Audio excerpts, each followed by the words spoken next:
Ministerio de las Dos Casas de Israel presenta a Bet Amidrash de Yeshua en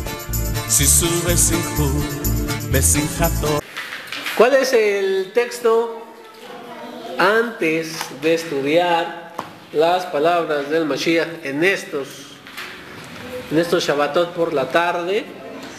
Antes de estudiarlos, sus dichos, ¿cuál es el texto?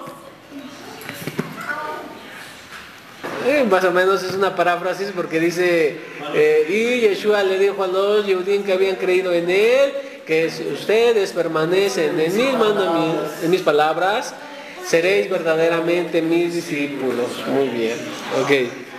Ajá. Es a la parte donde empezamos nosotros a estudiar. Muy bien. Capítulo 6, Mishnah 1.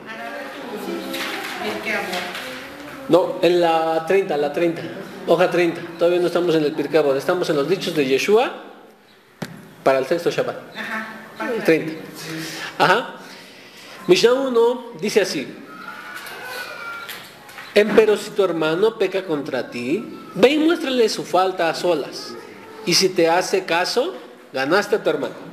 Pero si no te hace caso, lleva contigo a 2 o 3 personas para que por boca de 2 o 3 testigos sea establecida toda palabra. Pero si se niega a hacerles caso, dilo a la Keilah. Pero si él se rehúsa a escuchar aún a la Keilah, considéralo como un gentil y como un cobrador de impuestos. ¿Qué quiere decir?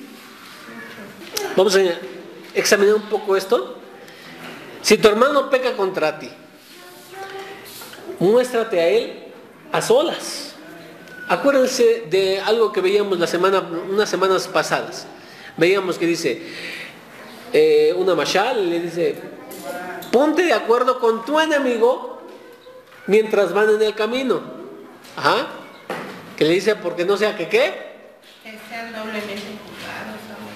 No. Que tu enemigo te entregue. Exactamente, que tu enemigo te entregue al juez. Y el juez te entrega al alguacil y el alguacil te mete en la cárcel hasta que pagas todo, ¿no? Entonces, esto de muéstrate a él a solas es mientras vas en el camino, hay tiempo de reconciliarte con tu hermano, pero a solas. Primero que sea a solas, ¿sí? ¿Por qué primero a solas? Aparte de lo literal, ¿no? O a ver, díganme lo literal, lo pashut, lo simple. Para pedirle perdón. Puede ser, pero pedirle perdón. Entre ellos dos, ¿cómo vamos a decir? Que no haya, que se arreglen bien sin testigos. Sí, o que se arreglen sin testigos. Pero ¿y entonces por qué después pide que lleves a 2 personas? Porque sea necia. Exactamente, porque sea necia. Sí, porque le dice luego ya 2 o 3 personas y luego dice, si no te hace caso, a la que. Entonces vamos a examinar eso. Si no, pues una persona. Entonces, primero ponte de acuerdo con él a solas. O sea, que lo primero que sea cuando hay una fricción, hay una diferencia, pero sobre todo que dice si peca contra ti. Peca contra ti. No es que peca. ¿Qué es pecado? ¿Transgresión de qué? De la Torá. Pero no es a nosotros, es directamente a la Torá. Entonces, peca contra ti.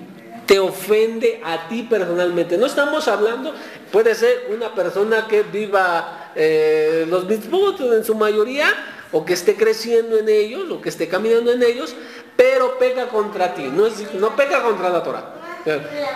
Peca contra ti, te ofende de alguna manera. Ok, muéstrate a él a solas. Si te hace caso, ganaste a tu hermano. Y luego cita que debes llevar, si no te hace caso, lleva contigo 2 o 3 personas. Vamos a la cita de dónde lo tomó. ¿De dónde lo tomó? Devarim, capítulo 19, verso 15 y verso 16. Es de ahí donde lo toma. Está Yeshua Rabenu, está citando la Torah.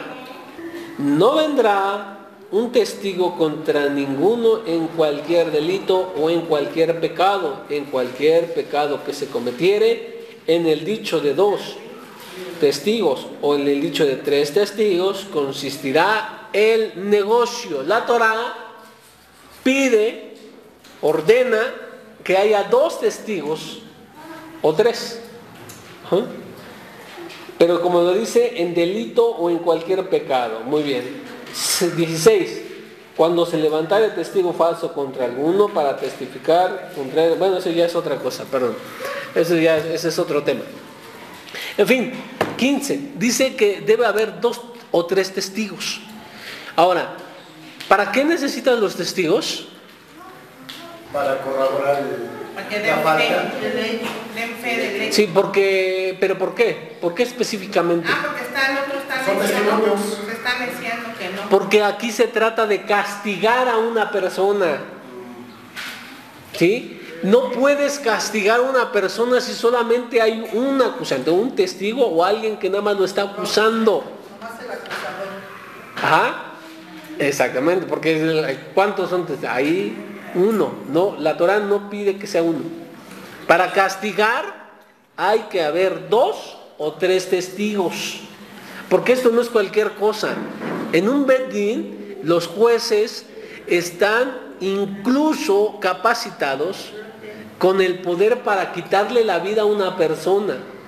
Claro, siendo en diferentes tipos de pecados. He escuchado mucho. Pecado es pecado, ¿verdad? Pero la Torah da diferentes castigos para los diferentes pecados. Es más, hasta leemos en los escritos de los primeros discípulos, dice, hay pecados que no son de muerte y hay pecados que son de muerte. ¿Sí? Hay diferentes niveles de castigos y ahí es donde podemos inferir cierto peso a cada mitzvah. Por ejemplo, ¿cuál es uno de los castigos que están en la Torah? Díganme. ¿Qué castigos hay en la Torah? El apedreamiento. ¿Mandé? Lapidación o apedreamiento. ¿Cuál más? La muerte. Caret, que ese es, dice, y será extirpado, pero ese es a manos de Shamaim. ¿Ah? No, pero ese es otro castigo. ¿Qué otro castigo?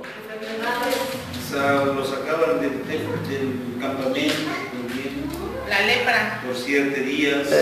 No, pero castigo, que lo dijera el Bet Din y castigara al que ha pecado. Eso es, pero para cuando ya hay un muerto. O sea, es decir, cuando ya es pena capital, después de la pena capital, por ejemplo, después del apedreamiento, se le sacaba y se le colgaba en un degollamiento. ¿Degollamiento hay en la Torah? No, no hay degollamiento en la Torah. Restituir porque el que le robaba tenía que pagar. Restitución, bueno, más bien una multa. ¿Sí? Hay multas, sí, pero se les está pasando alguna. Se les está pasando. Ayúdenos. Los latigazos. Acuérdense, y dice, y no das 40. Tienen que ser menos, uno menos. 49. ¿Ok? 39. También hay otro castigo que se le está pasando.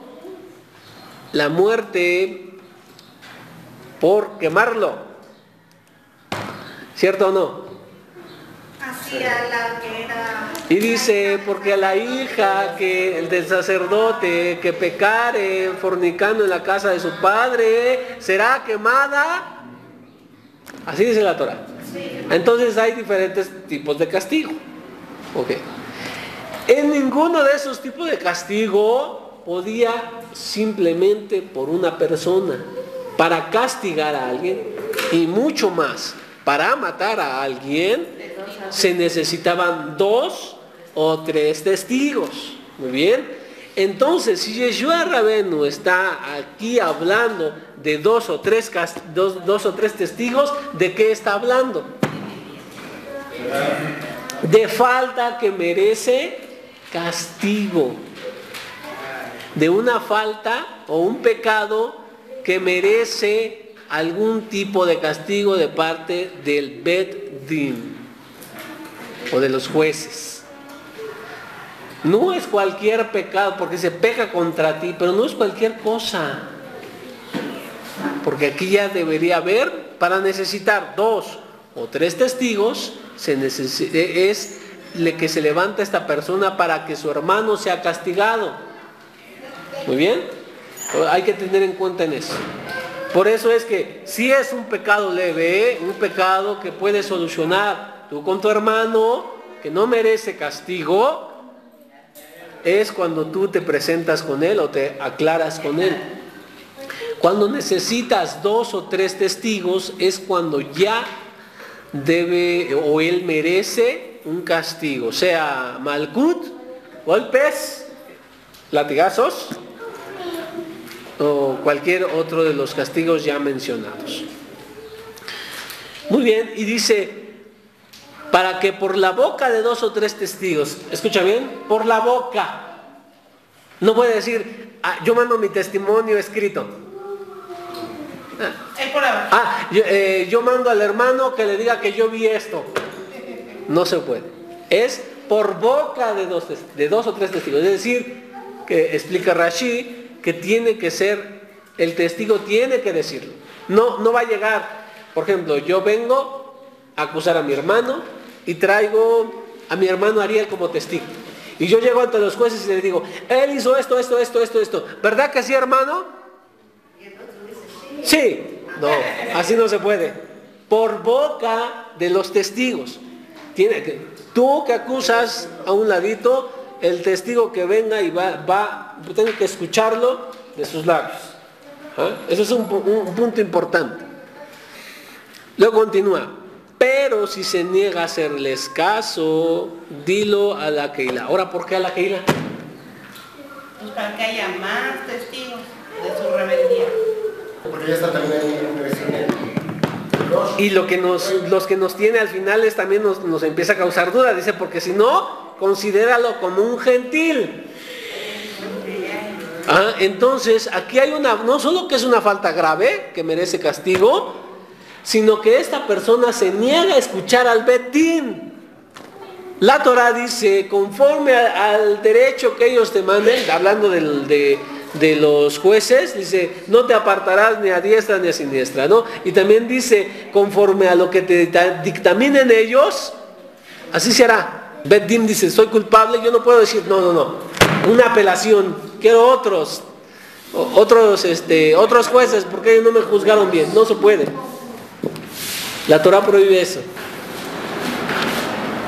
Nosotros debemos sujetarnos a lo que el Bet Din diga. Si el Bet Din dijo culpable, punto.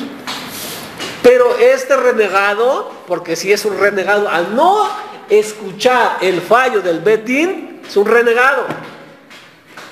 Por eso se necesita a la Keilah, no para que se entere precisamente de su pecado.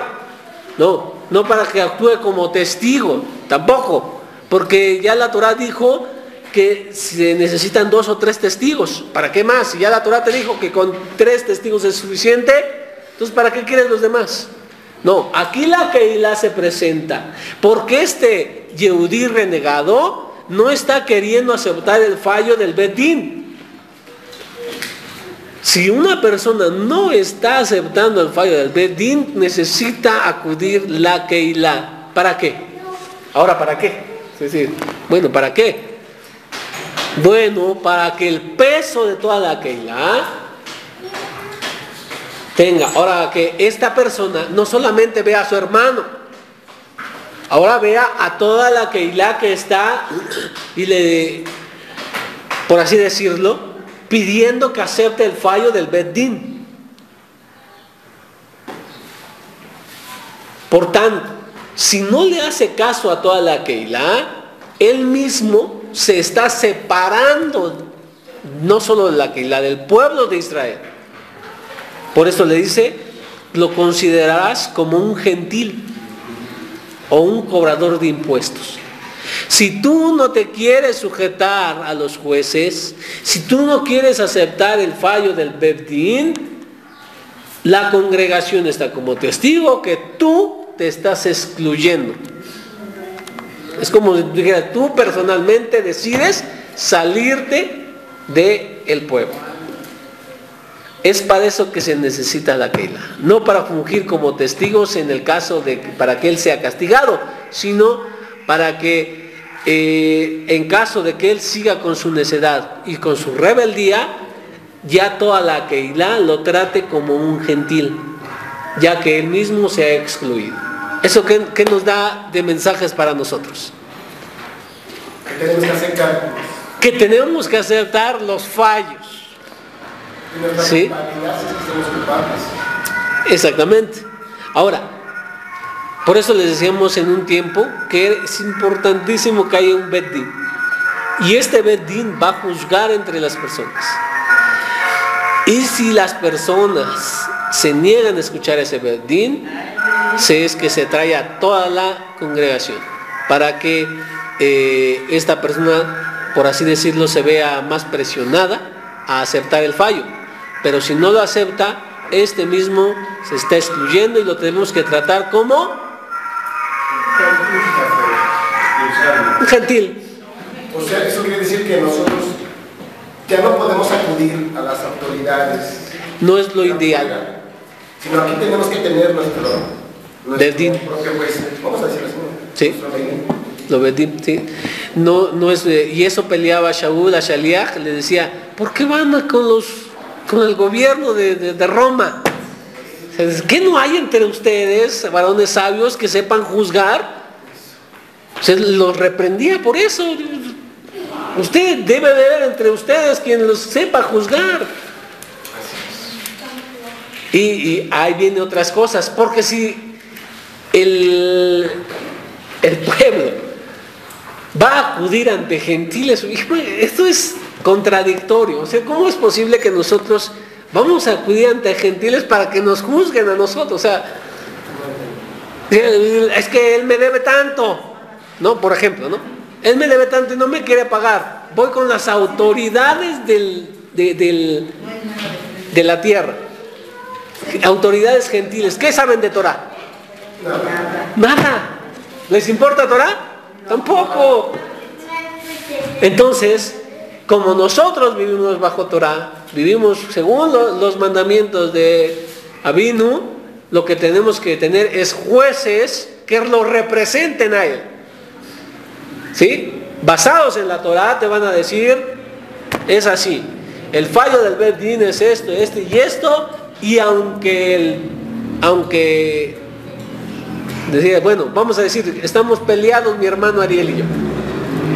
Si vamos ante el Bet Din de la Keilah, y en el Bet Din de la Keilah, el fallo es en contra mía, y yo estoy seguro que el que cometió el error fue él, ¿qué tengo que hacer?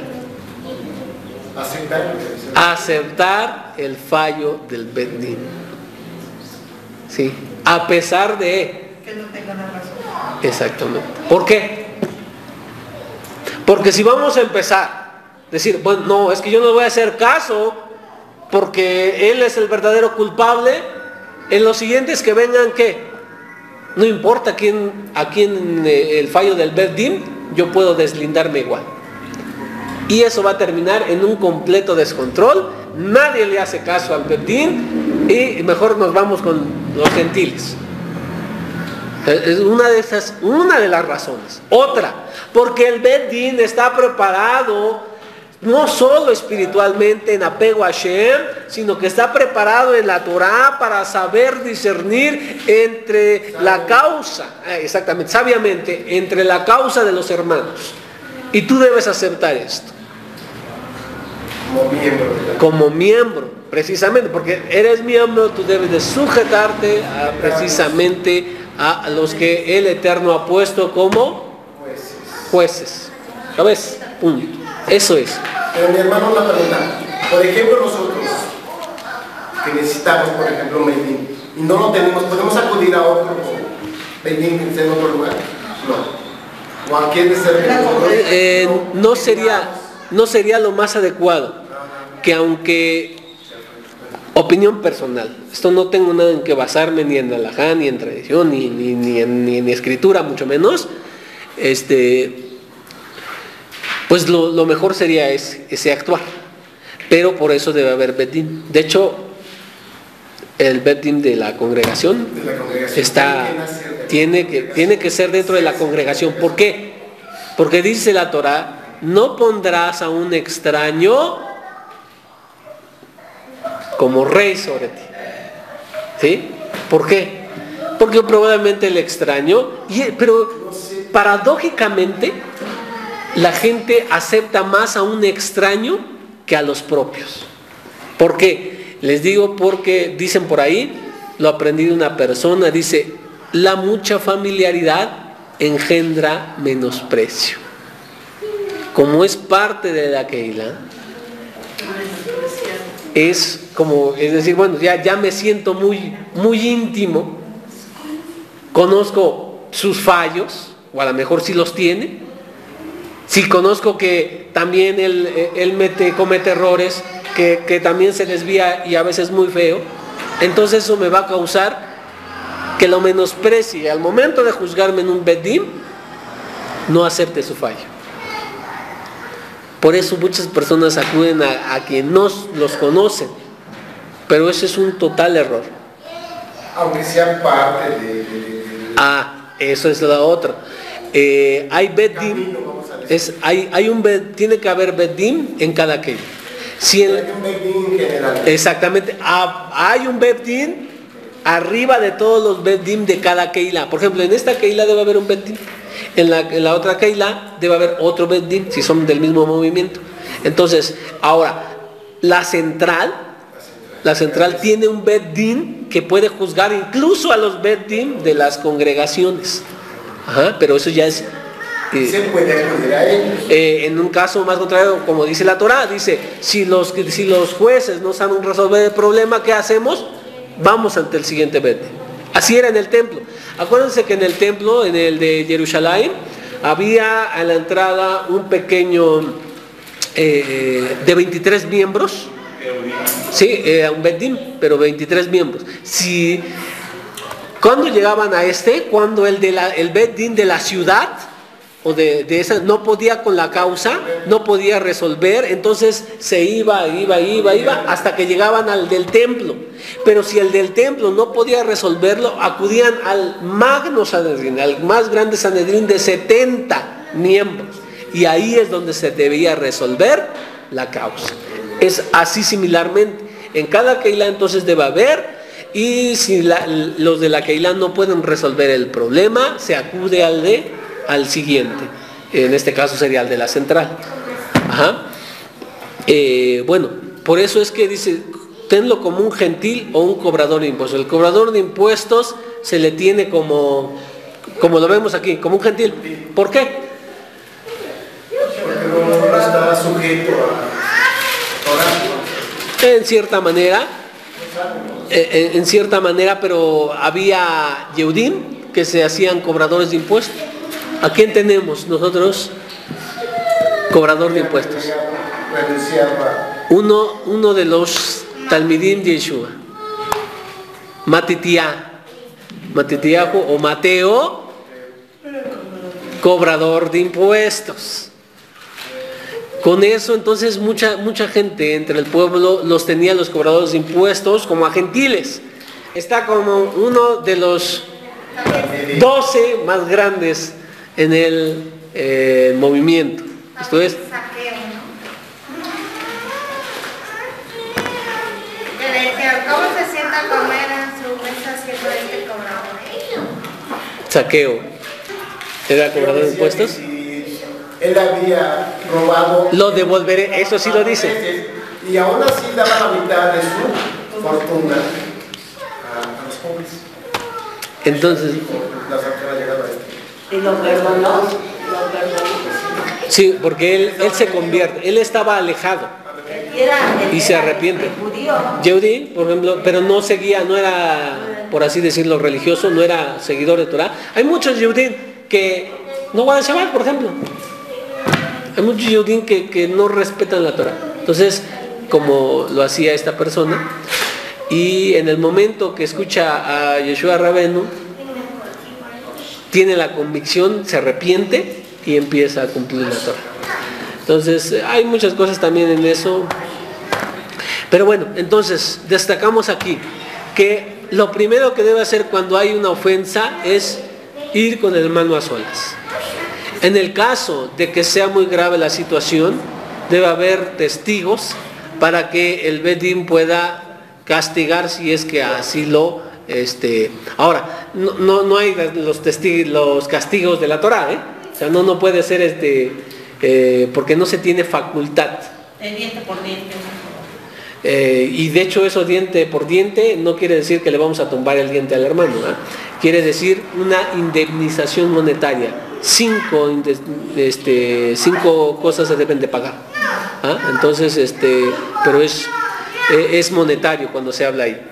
¿En qué estaba?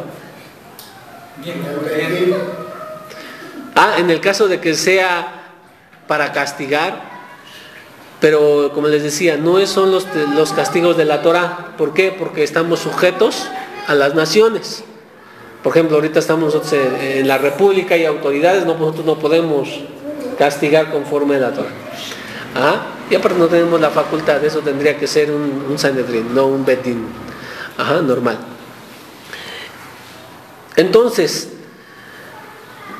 también rescatamos que debe haber Bedín en la congregación y la congregación debe ir, en el caso de que no puedan solucionarlo entre los singulares, entre las personas, acudir al Bedín. ¿Sí? Y el Bedín y aceptar el fallo del Bedín, porque si no, lo dijo Yeshua Rabenu, tenlos como gentiles. Si no se quieren sujetar, gentiles. Aunque esté equivocado el veredicto. Aunque esté equivocado el veredicto. Algo así como por eso, para que no esté equivocado el veredicto, ¿qué pide la Torá? Investigará diligentemente la causa para ver si esto es así. O sea, el que es miembro del Bedín no puede dar veredicto así. No. Rápido. No puede ser decir, escuchó a los dos y dice, sí, es simple. No, hay que investigar. Nosotros, por eso, el Bedín tiene que estar totalmente preparado en la Torá, ¿sí? También en lo que es alajá, para saber alajá. Y en nuestro caso, saber también de Berij Halashá para ver cómo algunas circunstancias funcionan, etcétera, etcétera. Debe estar muy, muy preparado para poder juzgar a los hermanos. ¿Sí? Porque muchos quieren hacer un Bedín. Sí, he escuchado muchos, vamos a hacer un Bedín y todo eso, pero para ser un juez hay que tener preparación. Hay que estar preparado para eso, porque no es cualquier cosa. No se debe tratar como cualquier cosa. Ciertamente si hay un problema, para resolverlo hay que tener sabiduría. Sí, eso es responsabilidad, porque ahora la responsabilidad está sobre tus hombros. ¿Sí? ¿Y qué vas a llegar a decir cuando estés en presencia del Todopoderoso? Juzgaste mal a sus hijos, y como veíamos, son la niña de sus ojos. Si los jueces van a tomar a la ligera esto, no sé, es como lastimar el ojo del Eterno, imagínate eso. O sea, es gravísimo también. O sea, por eso debe haber preparación, debe haber mucho apego, si es de personas que se entreguen a la tefilá, que se entreguen a las buenas obras, que se vean piadosos. ¿Sí? Bueno, vamos a continuar. Vamos a lo del Pirkei Avot, porque si no, no vamos a ver mucho. Pero al menos vimos una Mishnah de Yeshua Rabenu y yo creo que sí nos sirvió. Página 34, Pirkei Avot para el sexto Shabbat. ¿Puede leerlo, mi hermano, por favor, fuerte? Rabbi Meir dice, todo el que se dedica a la Torah, por la Torah en sí, es meritorio a muchas cosas. Y no solo esto, sino que se merece todo el mundo. Él es llamado amigo, amado, quien ama a Hashem, quien ama a los creados, quien alegra al Eterno, quien alegra a los creados, la Torah. Lo reviste de humildad y veneración, y le posibilita ser justo, piadoso, recto y fiel, la Torah. Lo aleja del pecado y lo acerca a los méritos y a las personas. Se beneficia de él mediante su consejo e ingenio, su inteligencia y su fortaleza. Como está escrito, yo, dice la Torah, tengo el consejo, el ingenio, yo soy la inteligencia y la fortaleza. Proverbios 8:14, la Torah. Le brinda el reinado, el gobierno y el entendimiento de la ley. Los secretos de la Torah les son revelados y se convierte en un manantial que fluye en un río que no deja de brotar y correr.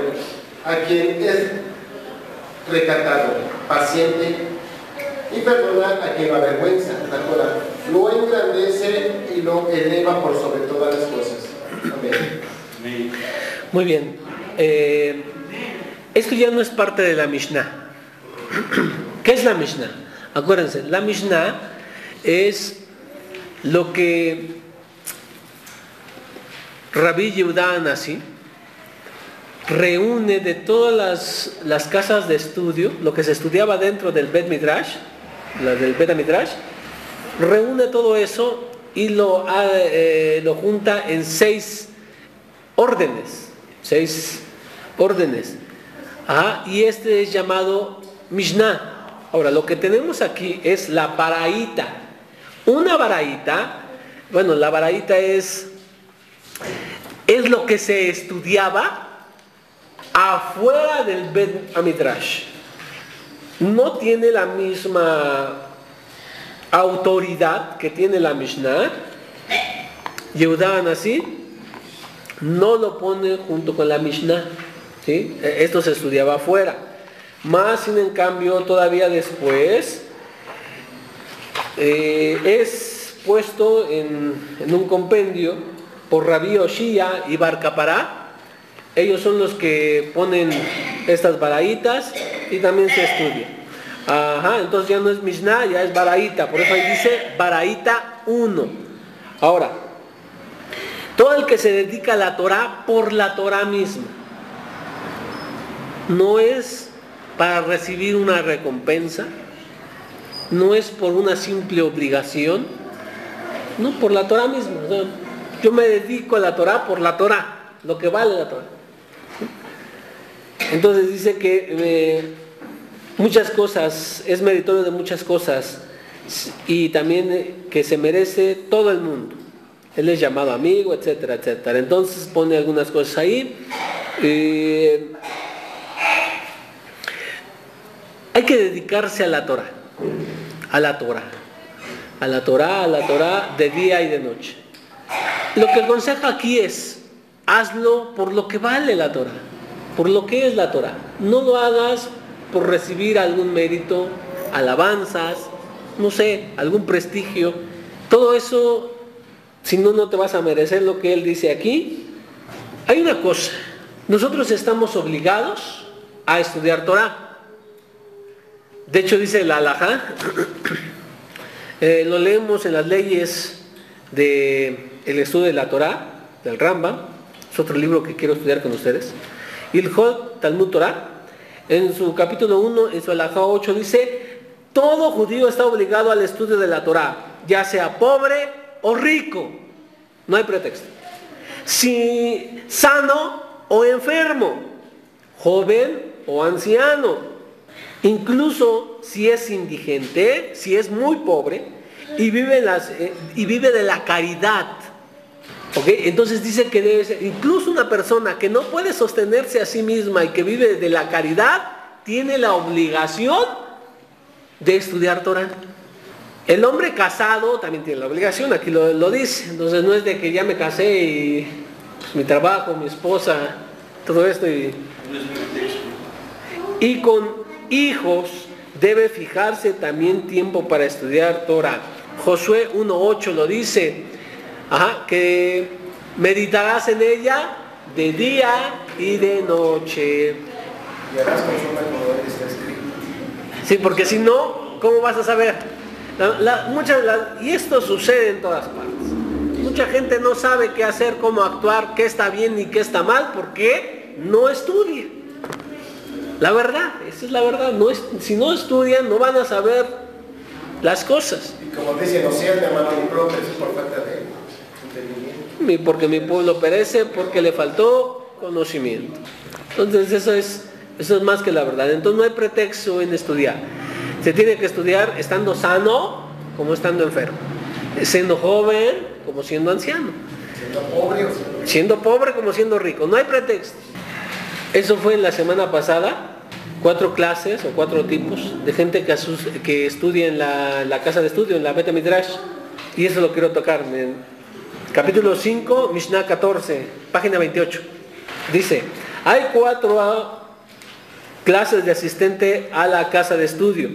Quien va pero no estudia. ¿A quién será? Que va a la casa de estudio pero no estudia. Tiene en su mano la recompensa por haber ido. Entonces, ¿es bueno venir sin estudiar? Tiene su recompensa. ¿Por qué tiene su recompensa? Sí, porque sí vino. Exactamente. O sea, de quedarme en mi casa dijo, bueno, voy. Voy. Tiene recompensa. ¿Por qué? Porque vino. Okay. Quien estudia, 2. Quien estudia en casa, pero no va a la casa de estudio, tiene en su mano la recompensa de haber estudiado. Ok, no fuiste, pero bueno, me pongo a estudiar. ¿Qué recompensa? Porque se puso a estudiar. Quien va y el tercero es, quien va y estudia, este es un virtuoso. Porque viene, estudia y estudia en su casa. Este es una persona virtuosa. Ahora, quien no asiste ni estudia, este es un malvado. No tiene recompensa. ¿Por qué? Porque ni fue, ni estudió, ni nada. No hizo nada. ¿Qué tipo de persona eres tú? Piénsenlo un momento. Ahí en ese mismo capítulo, página 30, capítulo 5, Mishnah 22, él solía decir, a los 5 años, la escritura, así se estudia, Los Bené Israel así estudian. Él solía decir, a los 5 años la escritura, a los 10 años la Mishnah, a los 13 años los preceptos, a los 15 años el Talmud, a los 18 años el casamiento, a casarse, a los 20 años la persecución ¿de qué? Del sustento, del alimento. A los 30 años la fuerza, a los 40 el entendimiento, a los 50 el consejo, a los 60 la madurez, a los 70 la vejez, a los 80 el poder, a los 90 la meditación, a los 100 es como si estuvieras muerto y no estuvieras en este mundo. Miren cómo es la educación. A los 5 años el niño empieza a estudiar Tanaj, de hecho, Tanaj, toda la escritura. A los 5 años debe empezar a estudiar. Con eso ya vamos mucha desventaja, ¿verdad? La verdad, 5 años ya empieza a estudiar la escritura. Dice, a los 10 empiece a estudiar la Mishnah. Nosotros estamos estudiando ahorita el Pirkei Avot, es parte de la Mishnah, ¿sí? Es parte de la Mishnah. Entonces, a los 10 años ya empieza a estudiar todo esto y mucho más. A los 13 años viene la hora del Bar Mitzvah, donde ya el varón se vuelve adulto religiosamente hablando, es decir, que ya es consciente de sus acciones y ya es culpable de transgresiones o de sus acciones, ¿sí? A los 15 años se empieza a estudiar el Talmud. Esto es la parte de la Gemara, las explicaciones a lo que es la Mishnah. A los 18 el casamiento. Increíble, ¿verdad? A los 18 hay que casarse, es casárselo. A los 18, a los 20 años estar en la persecución de lo que es el sustento. Muy bien, de ahí solamente quiero rescatar eso, que si estamos obligados a estudiar, seamos ricos, pobres, viejo, joven, etcétera, etcétera, todo eso, el Yehudí empieza desde los 5 años a estudiar lo escrito, luego la Mishnah, luego la Gemara y etcétera, ¿no? Entonces, nos falta mucho a nosotros. Hay personas que no les ha tocado, personas que dicen, quiero aprender Talmud. Se empiezan a meter en Kabbalah. Es muy pronto para hacerlo. Es decir, quieren correr sin siquiera saber gatear. ¿Sí? No saben ni gatear ni caminar y ahora quieren correr. Por eso hay muchos todavía ahí confundidos, gente que anda diciendo barbaridad y media. ¿Por qué? Porque se metió en el camino que no es. Primero estudiar escritura, después de que estudies la escritura ya te pasas a la Mishnah, ahora sí, y después de la Mishnah ya empiezas a estudiar lo que es el Talmud. Y mucho después ya la Cábala. A los 5 años en las escrituras, a los 10 la Mishnah, o sea que ya cuando tenga 10 años ya debe de entender las escrituras. Ya estudió 5 años la escritura. 5 años. Ya tiene entonces, con 5 años de experiencia, de lectura y estudio de la escritura, ahora sí ya estás listo para la Mishnah. ¿Sí? Entonces por eso hay procesos. ¿Sí?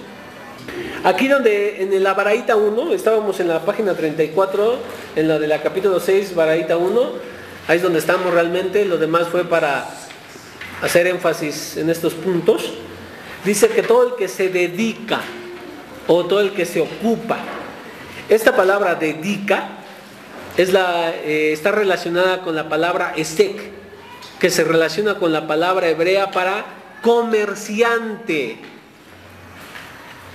Así como el comerciante se enfoca en su negocio, han visto, cuando tú eres comerciante, cuando tú te dedicas a esto, ¿le pones atención a tu trabajo, sí o no? Sucede mucho que las personas que trabajan, pero con un sueldo fijo, se dan el lujo de tomarse descansitos, de hacer las cosas al ahí se va. ¿Por qué? Porque al fin de semana, no importa si se vendió o no se vendió, tú me tienes que pagar. Pero ¿sabes qué? El comerciante, que depende de su trabajo, de cuánto venda y de todo su esfuerzo completamente, no puede descuidarse. Porque en el momento que se descuida, incluso puede llegar a ocasionar una grave pérdida en todo su trabajo, una quiebra. Por eso es que dice esta palabra, que se dedica a la Torah, pero que se dedica como un comerciante, que debe estar... el comerciante no solamente está diciendo mañana me toca trabajar, no, sino decir este fin de semana tengo que ir a traer esto y tengo que pagar esto, el lunes no se me debe de pasar que tengo que hacer esto, y entonces así debes estudiar la Torah. El comerciante no tiene descanso. ¿Sí? Y tienes la preocupación de la logística. No es de que, bueno, yo me voy a estudiar. ¿Qué voy a estudiar? No sé. Ahí. Y me pongo a estudiar.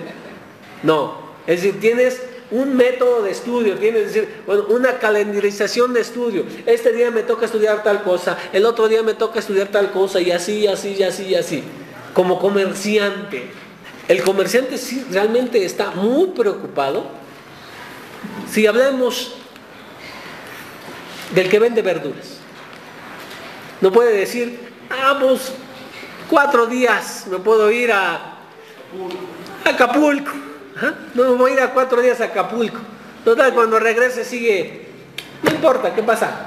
¿Qué pasa? Se le descomponen algunas cosas. Es material perecedero. Si no lo vendiste, ya no lo vendiste. Y si lo llegas a vender todo mayugado así, ¿sabes que lo vas a dar al precio normal? No, ya la persona te va a decir, no, pues yo no voy a comprar eso. Y si porque hay personas que sí venden mal. Dice, este que está muy bonito a 18 pesos, pero este que está medio feo te lo doy a 6 pesos el kilo. ¿Verdad que sí pasa así? ¿Pero por qué lo hacen así? Para venderlo. Para venderlo, porque si no lo vendes, ya perdiste todo eso. De perdida tienes que encontrar algo, de sacarle algo para que no sea totalmente una pérdida. Si no le vas a ganar, por lo menos que no pierdas tanto. Así debe ser el estudio de la Torah. Decir, bueno, no es que hoy no voy a estudiar porque es Shabbat. Y ya nos dan 2 lecciones ahí en Shabbat. Una de Parashá y otra en la tarde. Y ya. No, debes estudiar, si no, me pierdo. Acuérdense también de una Mishnah que leímos. Dice, el que no aumenta su estudio, los disminuye. No es de que te quedes igual, no es de que te quedes estancado. En realidad, si no estudias, lo que estás haciendo es disminuir tu estudio. Por eso es que aquí dice, el que se ocupa en la Torá, esa palabra es esek. Les decía que está relacionado con precisamente el trabajo como comerciante. Así debe ser el estudio de la Torá. Pero la verdad, muchos de nosotros hacemos esto. Abrimos en el principio, ¿verdad? Estamos cansados, lo comprendemos, pero no va a terminar ni un versículo y ya nos empezó a dar sueño. ¿Y qué dice el hermano? Bueno, ya mañana estudio. Mañana estudio. Y ya se acabó. El comerciante está pensando, está en su cama y está diciendo, no puede ser, ¿qué voy a hacer? Porque si se me echa a perder esto, ya lo perdí. O sea, está pensando en eso porque es una gran pérdida. Así tú también debes estar diciendo, hoy no estudié. Debo de estudiar. Increíble mensaje para nosotros el día. Baraita número 2. Dice, dijo Rabí Yoshua ben Levi, todos los días sale una voz desde el monte Joreb, esto es el Sinaí, y proclama diciendo, ay de las personas que desacatan la Torá. ¿Qué dice la voz que sale del Sinaí? Y proclama diciendo, ay de las personas que desacatan la Torá, pues todo aquel que no se dedica a la Torá frecuentemente es llamado amonestado, como está escrito, un colgante de oro en la nariz de un cerdo es como una bella mujer sin gracia. Me detengo a explicar un poquito. ¿Por qué este sabio está diciendo que el que no se dedica a la Torá frecuentemente es un amonestado, pero da una cita que parece que no tiene nada que ver, ¿verdad? Entonces, un colgante en la nariz de un cerdo es como una mujer bella sin gracia. ¿Ah? ¿Cómo la compara, no? Sí, ¿cómo? ¿Qué es esto? Y está en Proverbios 11:22. Bueno, el que tiene Torah como nosotros, si no se dedica a ella, es como un puerco que tenga ¿cómo dice aquí? Un colgante de oro. En las versiones dice un arete de oro en su hocico. ¿Qué va a hacer el puerquito? Dime. Va a decir, qué bonito está el oro. No lo voy a ensuciar. Me vale. Sí, ¿verdad? Exactamente. Se revuelca con él. Va a comer. ¿Y qué come? Pura suciedad y lo que le dé, ¿no? Y lo que encuentra.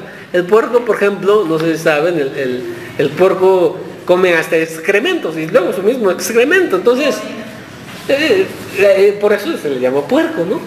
Entonces, vean, el que no se dedica a la Torá es como este puerquito. ¿Por qué? Porque tú tienes Torá. ¿Ellos tienen Torá allá afuera? No. ¿Quién tiene la Torá? Tú. Pero si no te dedicas a ella, estás haciendo lo mismo que ese puerquito, sin saber el valor de lo que tienes en lo que tiene el hocico el puerco en el hocico, no sabe cuál es el valor de ese y no lo cuida. Así tú no estás cuidando la Torá, porque la tienes. Cada hijo de Israel tiene como herencia la Torá, como está escrito que y Moshe les dio esto como herencia a los hijos de Israel. Está en Devarim. Es tu herencia.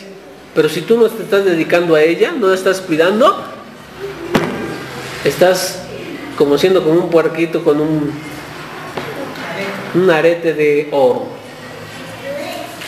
Y por eso también el proverbio dice que así es una mujer sin... ¿Qué? Gracias. Sin gracia.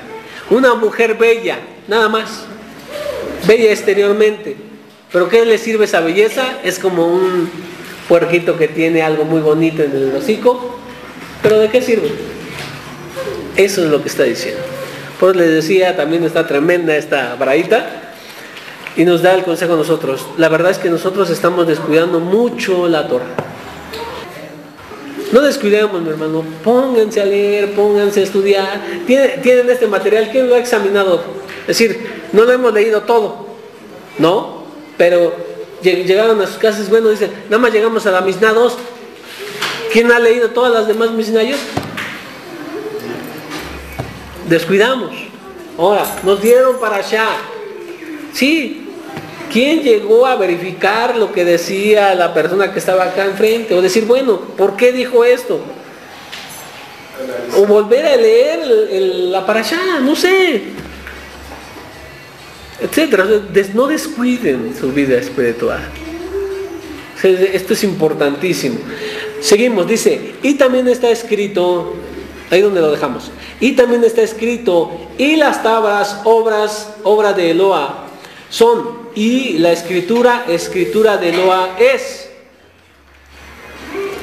grabada sobre las tablas. Ahí grabada es la palabra Harut. Ajá. Eso está en Éxodo 32, 16. No leas, dice la baraíta, dice el sabio, no leas Harut, grabada, sino lee libertad, Jerut. Las mismas letras para grabada es las mismas letras que para libertad, solamente cambia las vocales. Una es Harut y la otra es Jerut. Ajá. Pero en hebreo se escribe exactamente igual. Por eso él te dice, no lo leas como tablas grabadas, sino léelo como libertad, Jerut. Pues solo es libre quien se dedica al estudio de la Torah. Esa es la enseñanza que te da. Dice, así como la palabra Jerut grabada es la misma que la palabra Jerut libertad, así te dice, entonces lo que trae la verdadera libertad es la Torah.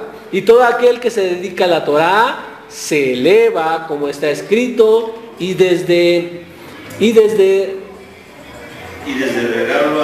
hasta la heredad de Eloa, y desde la heredad de Eloa hasta las alturas. En Números 21, 19. Entonces, con estas dos citas te dice que la verdadera libertad solamente está cuando uno estudia, sigue los mitzvot. ¿Qué le dijo Yeshua Rabenu cuando un joven rico se le acerca y le dice, maestro, ¿cómo puedo hallar la vida eterna? ¿Cómo entrar en la vida eterna? ¿Qué le dice Yeshua? Cree en mí, serás salvo. ¿Le dijo así? No. ¿Qué le dijo? Que vendiera todo. No. ¿Algo antes de eso? ¿Qué le dijo? Vamos a la cita. Dice, sigue los mandamientos. A ver. Entonces, no que... Ahí era la perfecta oportunidad para que le dijera, nada más que en mí ya. Pero si vas a la cita le dice, guarda los mandamientos. Entonces este joven le replica y le dice, bueno, los mandamientos los he guardado desde que soy joven.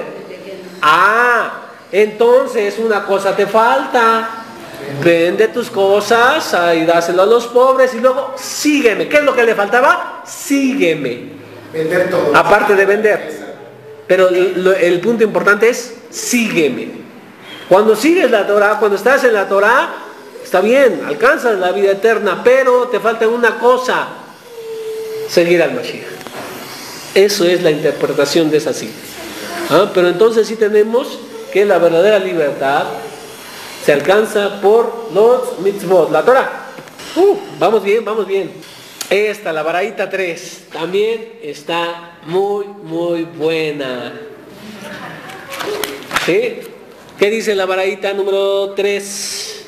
Quien aprende de su prójimo un capítulo o una ley, un versículo o una palabra o incluso una sola letra, debe comportarse con él con respeto, pues así encontramos el respeto de David, el rey de Israel, que a pesar de que estudió de Ahitofel, solamente dos cosas le llamó a su maestro. Lo llamó su maestro. Solamente dos cosas. Lo llamó su maestro, su señor, su allegado como está escrito, y tú eres mi íntimo, mi Señor y mi allegado. Salmo 55, 14. Increíble. Ahí, permítanme, vamos a hacer una pausa ahí. Increíble. No estamos hablando de cualquier persona. Estamos hablando de David Amelech. Increíble, un hombre elevadísimo. El apego a que tenía, que dice, el Eterno mismo dice que es un varón conforme a su voluntad, conforme a su corazón. Lo alaba en muchas partes la escritura a David Amelech. Y dice que estudió con Ahitofel. ¿Quién es ese? La traducción dice en español Ahitofel. Estudió dos cosas y aún así lo llamó su maestro. Ahí está el versículo. Tú lo puedes llegar a tu casa y lo compruebas. O lo lees. ¿No? Entonces, aquí desprende el sabio y dice: quien quiera que te enseñe una sola letra, una sola alajá, un solo verso o incluso una palabra, debes comportarte con él con respeto. Sigamos. Dice: y con más razón en otros casos. Lo bueno de las barajitas que ya viene explicado. Si tú te diste cuenta, aquí ya te está explicando todo. Ya no hay mucho que explicar. Nada más que hacer énfasis en algunos casos, ¿no?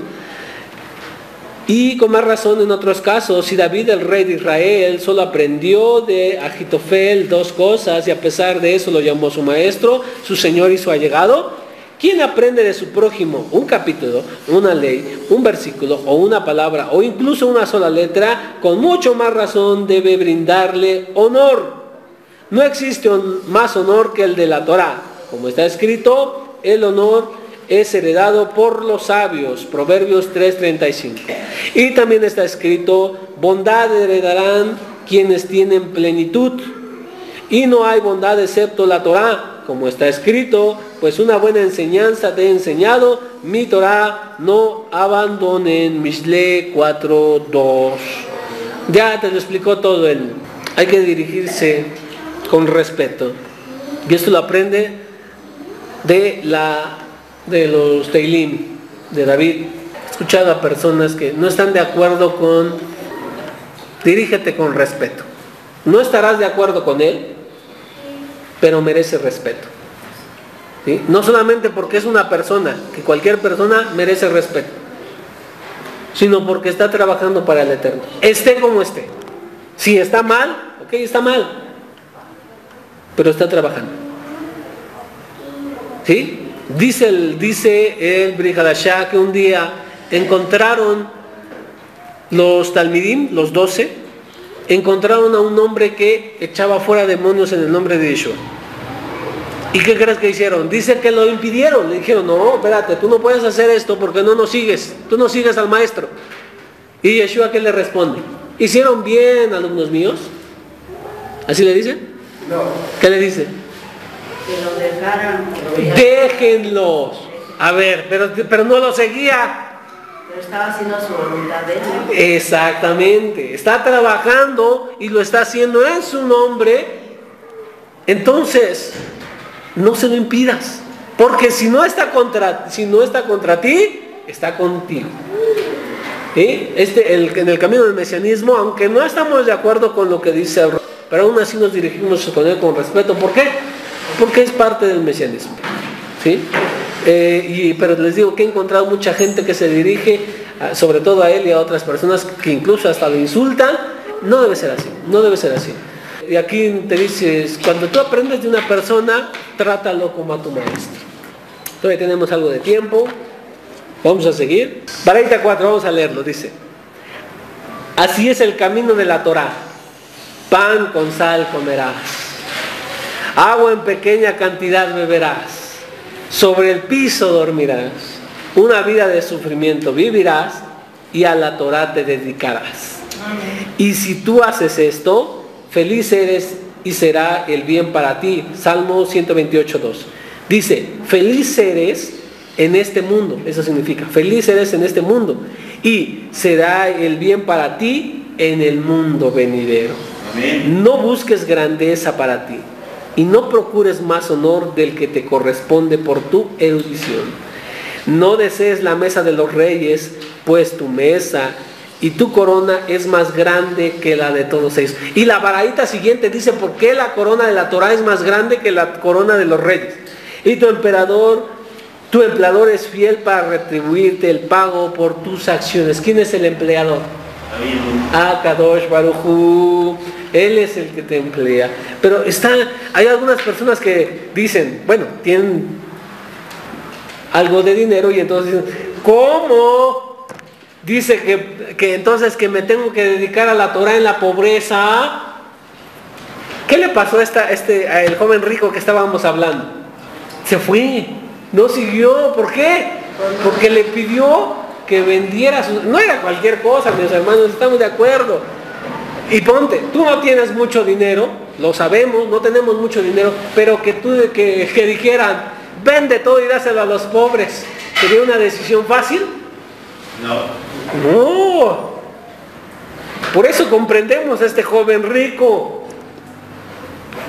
Es cierto, es algo que le estaba pidiendo, que muy difícil. Yeshua Rabbeinu le estaba pidiendo algo muy difícil. Ahora, esto no prohíbe que prosperemos, exactamente, no prohíbe que prosperemos, pero la verdad es que nos pide que no sea un afán de día a día. Lo comprenden por el camino correcto. La verdad es que el dinero empieza a sustentarnos algunas necesidades, algunas cosas, pero con facilidad el hombre se desvía con el dinero. Es la verdad. El hombre va a tomar más importancia al dinero. Pan con sal. Acuérdense que también los sabios nos dijeron, reduce tu tiempo de trabajo para dedicarte a la Torah. Entonces, solamente obtenían estos sabios, solamente casi para su sustento, y ya, con eso, y se dedicaban a la Torah. Hay una historia de un sipur que dice que dos sabios van caminando y pasan por un campo, y un sabio le dice al otro, mira, este campo era mío, pero lo vendí para dedicarme a la Torah. Siguen caminando, y ahora en el lado izquierdo va este sabio y le dice, mira, este campo era mío, pero lo vendí para dedicarme a la Torah. Qué bien. Entonces siguen caminando los dos y encuentran otro campo y le dice, el de la derecha vuelve a decir, mira, este campo era mío, pero lo vendí para dedicarme a la Torah. Y el otro sabio le dice, empieza a llorar y le dice, pobre de ti, no has dejado nada para tu ancianidad. Y el otro sabio se le queda viendo y le dice, ¿te parece mal lo que he hecho?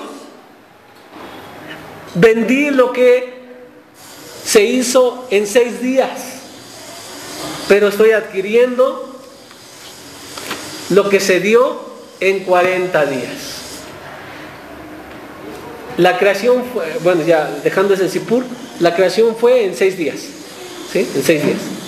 ¿En cuánto tiempo se dio la Torah? ¿Cuánto tiempo utilizó el Eterno para dar la Torah a Moshe? 40 días. No, sí, porque acuérdense que sube la y 40 días, que de hecho el pueblo se desesperó. 40 días. Entonces dice, ¿qué es más grande? ¿40 días o 6 días?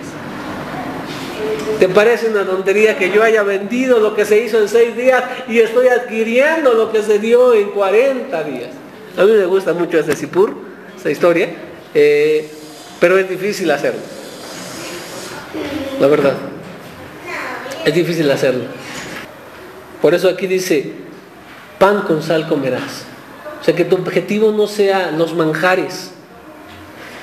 Puedes a lo mejor comer a veces unos platillos, no sé, italianos, que valen mucho, pero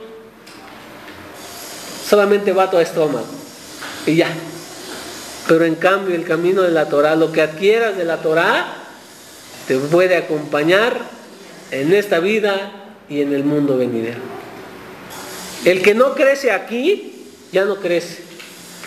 Si tú al final de tu vida no creciste, así vas a estar pequeño en el reino de los cielos. Y eso si llegas al reino, porque puede ser que por tu tibieza no llegues.